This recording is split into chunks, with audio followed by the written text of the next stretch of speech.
অধিকারের জন্য কথা বলতে হবে। তোমার বাপ তোমাদেরকে ঠকাইছে, তোমার বাপ আবার ঘর দিয়ে গেছে, এখন তোমার চাচারা তোমাদেরকে হত্যা করতে চাচ্ছে। বলো। হ্যাঁ, আমাদেরকে বারবার এখানে আমরা বারবার আসতেছি, বারবার আমাদেরকে মেরে বাইর করে দিচ্ছে। আজকে আমরা আবারও আসলাম তোমাকে নিয়ে তৃতীয়বারের মতো, তাই না? তোমাকে বারবার রক্তাক্ত করা হয়েছে, মারা হয়েছে। আজকে তোমার কেমন লাগছে? আজকে আমাদেরকে আমি ধন্যবাদ জানাচ্ছি বাংলাদেশ র্যাপিড অ্যাকশন ব্যাটালিয়ন, যারা এতিমের হক নিয়ে যে তাদের রাইটস আছে, এগুলো হাতে এভাবে রাখো, এভাবে রাখো, এবার রাখো। না না, এগুলো এগুলো ওরা ওরা চুপ করে থাকবে। এটা ভাঙো, তুমি এটা ভাঙো, এটা দরজা, এটাই দরজা ভাইয়া, এটাই দরজা ছিল। আপনারা ফেসবুকে যারা সংযুক্ত ছিলেন, বাংলাদেশ সহ পুরো পৃথিবীর কোটি কোটি আমার সাধারণ বন্ধুরা, যে এখানে একটি দরজা ছিল। এই শোনো শোনো, ওইটা দরকার না, এটা ভাঙো। মিস্ত্রি কই, শাবল দিয়ে এটা ভাঙো। এখানে একটি দরজা ছিল, আমার পূর্ববর্তী লাইভে আপনারা জানেন, এখানে একটি দরজা ছিল। সেই দরজাটি চেয়ারম্যানের রায়ের পর সেই দরজাটি সেই ভূমিদস্যুরা, সেই ইয়াবা ব্যবসায়ীরা, যারা এতিমের, এই যে তোমরা এখানে আসতে পারো না, এই তাদের সম্পত্তি যারা দখল করেছে, তারাই এই দরজাটা ভেঙে এখানে আবার নতুন দরজা ওয়াল সৃজন করেছে। আমরা এগুলোর ঘৃণা এবং প্রতিবাদ জানাই। আমাকে পুরো বাংলাদেশের অসংখ্য মানুষ আমার কাছে প্রশ্ন করেছিলেন যে সেই খরুলিয়ার এতিম মেয়েদের কি অবস্থা প্রবাসী ভাইয়ের। আমি অত্যন্ত এই ব্যাপারে কঠোর ছিলাম। আজকে আমি ধন্যবাদ জানাচ্ছি যারা আমাদেরকে সিকিউরিটি ফোর্স এখানে এসেছে। আপনারা দেখতে পাচ্ছেন নতুন একটি ওয়াল তৈরি করে, আপনারা একটু দূরে যান, এটা আবার ছিটকে পড়তে পারে। নতুন একটি ওয়াল তৈরি করে আপনারা এখানে দেখতে পাচ্ছেন, নতুন একটি ওয়াল তৈরি করে। যে তোমরা আসলেই বোকা, তুমি খুবই বোকা মেয়ে। তোমরা এমনিতে কাঁদতে পারো, রাত দিন কাঁদতে পারো। তোমরা এই কাগজটা দেখাও, তোমরা বলো, কথা বলো মুখে, এগুলো দিবে না। অধিকারের জন্য কথা বলতে হবে। তোমার বাপ তোমাদেরকে ঠকাইছে, তোমার বাপ আবার ঘর দিয়ে গেছে, এখন তোমার চাচারা তোমাদেরকে হত্যা করতে চাচ্ছে। বলো। হ্যাঁ, আমাদেরকে বারবার এখানে আমরা বারবার আসতেছি, বারবার আমাদেরকে মেরে বাইর করে দিচ্ছে। এবার আমরা এর আগেও আসছিলাম, এর আগেও আমাদের বের করে দেওয়া হয়েছে। এবার আমরা যাতে সফলভাবে যেতে পারি, বাসায় ঢুকতে পারি। আমরা এভাবে যে তোমাদের ওয়াল করে ফেললো, এভাবে যে ওয়াল করে ফেললো, এটা তোমরা কি বলো? এই যে এখানে ওয়াল ছিল, হ্যাঁ এখানে দরজা ছিল, ওটা দরজা ছিল, ওরা দরজা এখন এটা ভেঙে আবার ওয়াল তুলে দিচ্ছে। এগুলো কারা করেছে? এখানে আমার চাচা আছে, ফুফু আছে, সৎ মা আছে। চাচা, ফুফু এবং সৎ মারা করেছে, বিতাড়িত। হ্যাঁ, তারা তোমাদেরকে রক্তাক্ত করেছে। হ্যাঁ, আমাকে অনেক মারধর করেছে। বিভিন্ন সময় পুলিশ বাহিনী সহযোগিতা করেছিল। আজকে আমরা আবারও কোনো কাজ অন্যায়ের বিরুদ্ধে আমরা প্রখর, কোনো কাজ ছাড়বো না। আমি প্রতিবাদ জানাচ্ছি এতিম সন্তানদের পক্ষে। রাজনীতিতে আমরা নাম লিখিয়েছি, আমরা সাধারণ তৃণমূল কর্মী, কোনো ধরনের নেতা নয়।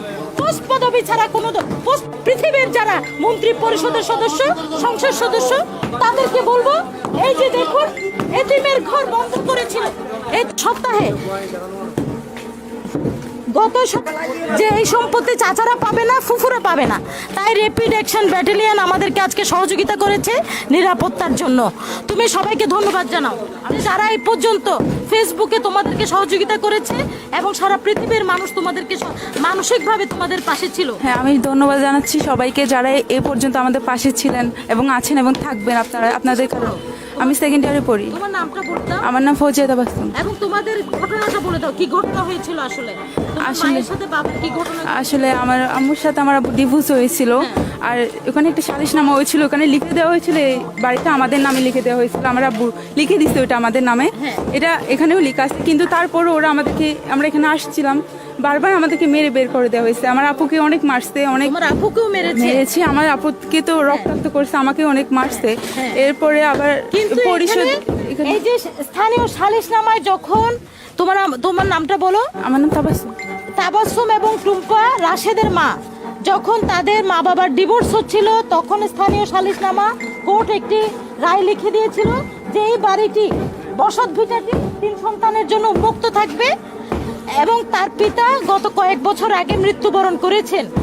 গত 12 বছর ধরে এই বাড়ি থেকে চাচারা, ফুফুরা এবং সৎ ভাই বোনরা এই 3 সন্তানকে বের করে দেয়। অনেক ধরনের কথাবার্তার পর ঝিলংজা চেয়ারম্যান, 10 নম্বর ঝিলংজা ইউনিয়ন পরিষদের চেয়ারম্যান এখানে পৈতৃক বসত ভিটা প্রসঙ্গে যখন বাদী হয়ে টুম্পা আক্তার, রাশিদুল হক, ফৌজিয়া তাবাসসুম আবেদন করলো, এটার একটি রায়, সত্যায়িত রায় যে ঘরটি আসলে কার। টিপু সুলতান চেয়ারম্যান সমস্ত কিছু তথ্য অনুসন্ধান করে গত 6 মাসে তিনি একটি প্রতিবেদন, 6 মাস পর তিনি একটি প্রতিবেদন দিয়েছেন, যেখানে স্পষ্ট উল্লেখ আছে বাদীগণ বারবার হাজির আছেন, প্রতিবাদীগণ সময় বারবার চেয়েছেন।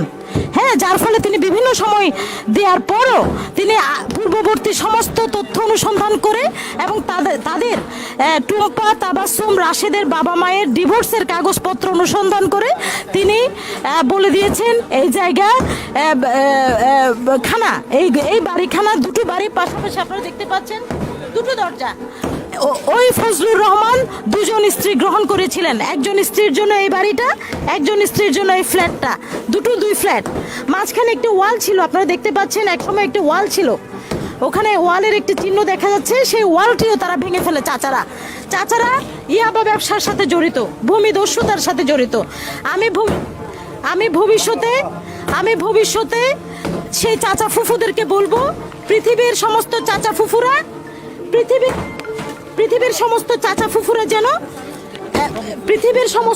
ফুফুরা যেন এই ধরনের এতিম সন্তানদেরকে যেন আর প্রতারিত না করে। তারা এতটাই লজ্জিত সমাজের বর্বরতায়, চাচাদের বর্বরতায়, তারা মুখ দেখাতে পর্যন্ত অপ্রস্তুত, এবং তারা সমাজের কাছে হেয় হয়েছে বলে তারা দাবি করছে। কারণ বারবার রক্তাক্ত হওয়া দুটো মেয়ে এবং একটি সন্তান যে প্রবাসে, রাশেদ নামক একজন সন্তান যে প্রবাসে একেবারে আপনার বর্তমানে করোনা ক্রান্তিকালে বেকার সমস্যায় আছেন, সেখানে রাশেদ বিয়ে করতে পারছে না, তার বোনকে বিবাহ দেয়া যাচ্ছে না। ঠিক এই পর্যায়ে তার চাচা ফুফুরা যে অধ্যত্ততা দেখিয়েছে, সবকিছুর বিরুদ্ধে আমাদের প্রতিবাদ সমস্ত অন্যায়ের বিরুদ্ধে। এবং আমরা ধন্যবাদ জানাই চেয়ারম্যান 10 নম্বর ঝিলংজা ইউনিয়ন পরিষদের টিপু সুলতান, একজন মুক্তিযোদ্ধা সন্তানকে, যিনি সমস্ত প্রতিকূলতার বাইরে গিয়েও সত্য একটি রিপোর্ট পেশ করলেন যে এতিমের হক এতিমকে দিতে হবে। এটি পরীক্ষাগতভাবে এটি ফজলুর রহমানের প্রথম স্ত্রীর ঘরের 3 সন্তান পায়, সেই 3 সন্তানের দাবি নিয়ে আজকে আমি এখানে খরুলিয়াতে, যেটির রিভিউ বারবার আমাকে পুরো দেশবাসী জানতে চাচ্ছিলেন, খরুলিয়ার সেই এতিম সন্তানদের অবস্থা কি। আজকে আমরা সেই এতিম সন্তানদের পক্ষে সমস্ত শক্তি নিয়ে, আজকে তারা পালিয়েছে। গত ফেসবুক লাইভে দেখেছিলেন এখানে 4 জন চাচা, সেদিন কয়জন চাচা ছিল বলো, ওরা কি করছিল বলো? 3 জন ছিল ওখানে, আমার সব চাচা ফুফুরাও ছিল এখানে।